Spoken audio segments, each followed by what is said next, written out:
Guys last year OnePlus ने अपनी R series के अंदर OnePlus 11R को लॉन्च करा था और अभी के टाइम पे भी एक बेस्ट स्मार्टफोन में बोल सकता हूँ 40,000 के नीचे। लेकिन अभी रिसेंटली OnePlus ने अपने OnePlus 12R यानी 11R के अपग्रेड को भी लॉन्च कर दिया है। सेम प्राइस के ऊपर लॉन्च हुआ है। हमें last year launch OnePlus 11R लेना चाहिए या फिर इसके अपग्रेड 12R जो कि रिसेंट लॉन्च हुआ है उसे लेना चाहिए। सबसे पहले दोनों फोन के बिल्ड लुक और डिजाइन की बात करना चाहेंगे। अब देखो यहाँ पर अगर लुक वाइज ही बात करोगे ना तो बहुत ज्यादा चेंज आपको नहीं मिलेगा। लुक वाइज अगर आप दूर से दिखाया जाए ना तो दोनों फोन आपको लगभग इक्वल से देखने को मिलेंगे। बाकी इन हैंड फील भी आपको दोनों में इक्वल सा मिलेगा बिकॉज 207 ग्राम 205 ग्राम के करीब दोनों ही फोन्स देखने को मिलते हैं। लेकिन इस बार जो अपग्रेड मिला है OnePlus 11R से 12R के अंदर वो है फ्रेम के अंदर प्लास्टिक फ्रेम से यहाँ पर मेटल फ्रेम कर दी गई है 12R में, जो कि थोड़ा सा अच्छा हो जाता है बिल्ड क्वालिटी वाइज। बाकी यहाँ पर कोई बहुत बड़े चेंजेस आपको बिल्ड क्वालिटी डिजाइन और लुक में नहीं देखने को मिल रहे हैं। इसके अलावा अगर दोनों ही फोन्स की डिस्प्ले को लुक वाइज आप देखोगे ना तो बहुत हल्का सा चेंज देखने को मिलेगा। अगर बहुत ध्यान से देखोगे तो वो होगा ब्राइटनेस के अंदर। 12R के अंदर आपको थोड़ी सी स्लाइटली बेटर ब्राइटनेस देखने को मिलती है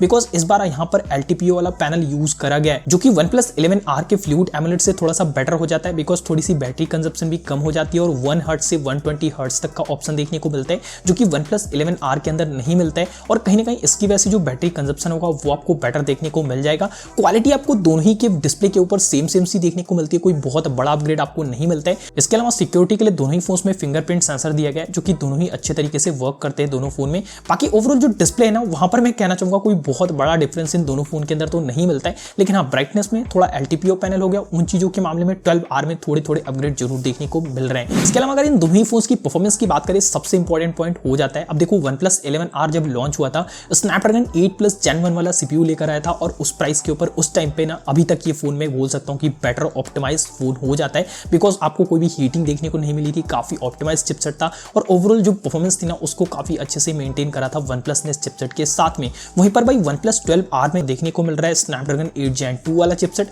जो कि कहीं ना कहीं एक पावरफुल चिपसेट है और स्नैपड्रैगन 8+ Gen 1 का ही अपग्रेड है, तो कहीं ना कहीं परफॉर्मेंस आपको डेफिनेटली बेटर देखने को मिलेगी। बट यहाँ पर अगर आप नॉर्मल यूजेस करोगे या फिर आप डे टू डे यूजेस करोगे वहां पर आपको कोई बहुत बड़ा जमीन आसमान फर्क देखने को नहीं मिलेगा। बट डेफिनेटली क्योंकि चिपसेट अपग्रेड है तो थोड़ी सी परफॉर्मेंस आपको बेटर देखने को मिल जाएगी जब आप हैवी टास्क करोगे, गेमिंग करोगे। इसके अलावा OnePlus 12R में एक इंटरेस्टिंग चीज स्टोरेज टाइप में देखने को मिलती है। अब देखो नॉर्मली तो दोनों ही फोन्स UFS 3.1 स्टोरेज टाइप के साथ में आते हैं, लेकिन OnePlus 12R के जो एक वेरिएंट है ना जहां पर 12GB RAM 256GB storage option देखने को मिलता है उसके साथ में आपको केवल UFS 4.0 स्टोरेज टाइप देखने को मिलता है क्योंकि ये जो स्टोरेज टाइप है ना वो 8GB 128GB के साथ में पॉसिबल नहीं हो सकता जो कि 40,000 से भी ऊपर चला जाएगा।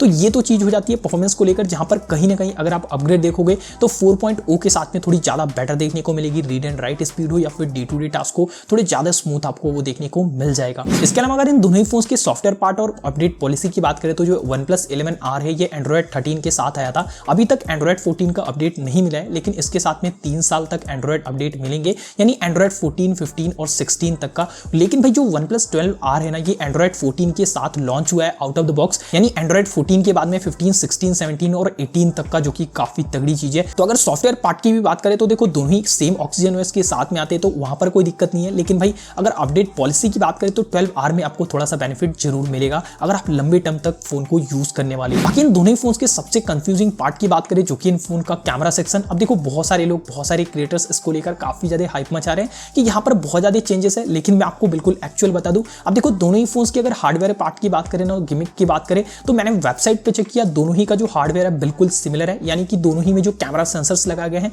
वो सभी जगह पे बिल्कुल सिमिलर देखने को मिलते हैं। लेकिन एक चेंज है, यहाँ पर जो 12R है ना वहां पर OIS के साथ EIS मिलता है, 11R में बस OIS देखने को मिलता है। तो ये चीज तो मुझे वेबसाइट पर देखने को मिली, लेकिन एक्चुअल लाइफ में भी जो फोटोज आती है इन दोनों ही फोन्स के प्राइमरी कैमरे से वो बिल्कुल इक्वल में कह सकता हूँ, बिल्कुल माइन्यूट सा डिफरेंस देखने को मिलता है। फोटोज की कलर के अंदर बिल्कुल हल्का सा, वो भी प्रोसेसर की वजह से। बाकी यहाँ पर डिटेलिंग हो, स्किन टोन हो, कलर्स हो, दोनों ही फोन की जो प्राइमरी कैमरा है या फिर अल्ट्रा वाइड लेंस है वहां से बिल्कुल सिमिलर देखने को मिल जाते हैं। हालांकि इस बार ना OnePlus 12R में हम एक्सपेक्ट कर रहे थे पेरिस्कोप टेलीफोटो लेंस, जो कि कहीं ना कहीं आप देख सकते हो कि 30,000 के नीचे Realme ने दे दिया है भाई अपने Realme 12 Pro Plus के अंदर।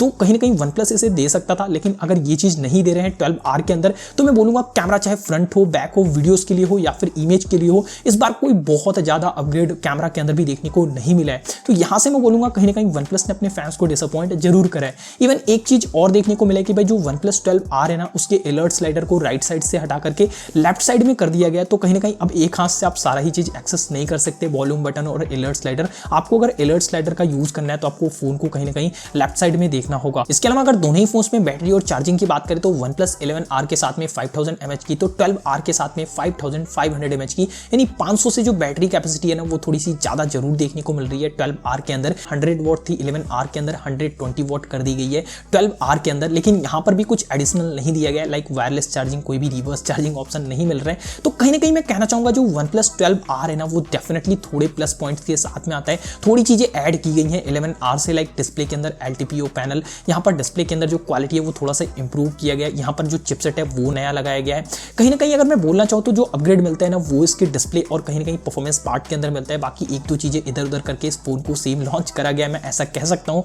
बाकी मैं कहना चाहूंगा अगर आपको 40,000 के नीचे OnePlus 11R अच्छी प्राइस के ऊपर ऑफर्स वगैरह में मिल रहा है ना, आंख बंद करके ले लेना। 12R पे आप तभी अपग्रेड करना जब आपके पास 11R नहीं है, ऑलरेडी है तो आप बिल्कुल इसे अपग्रेड करने की नहीं सोच सकते। बाकी इस प्राइस के ऊपर मैं कहना चाहूंगा ना 12R हो या फिर 11R हो, अपने प्राइस के ऊपर ये दोनों ही फोन्स बेस्ट हो जाते हैं। बाकी अगर आपको ये वीडियो अच्छी लगी और इससे समझ में आ गया हो कि दोनों फोन में क्या डिफरेंस है या फिर आपको इस प्राइस के ऊपर क्या करना चाहिए, तो वीडियो को लाइक कर देना, चैनल को सब्सक्राइब कर देना। मिलते हैं एक नए और कमाल वीडियो के साथ में, तब तक के लिए जय हिंद, वंदे मातरम, अपना ख्याल रखिए।